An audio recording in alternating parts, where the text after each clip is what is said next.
আমি আল্লাহর দিকে তোমরা মুতাওয়াজ্জিহ হতে হবে। কথা বলেন ঠিক কিনা? আল্লাহর দরবারে দাঁড়াতে হবে।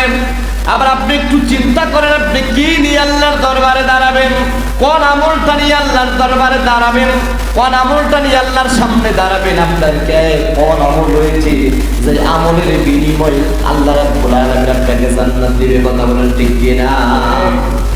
আপনার আমার আমল কিছুই নাই, আপনার আমার কিছুই আমল নাই, আমরা কিছুই আমল করতে পারি না।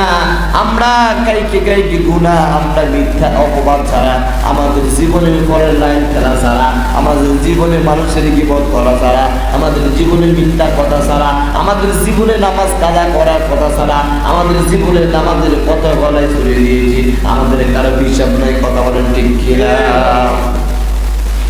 আল্লাহ রাব্বুল আলামিন বলেন, আল্লাহ রাব্বুল আলামিন কোরআনে কারিমে ঘোষণা করে দিয়েছেন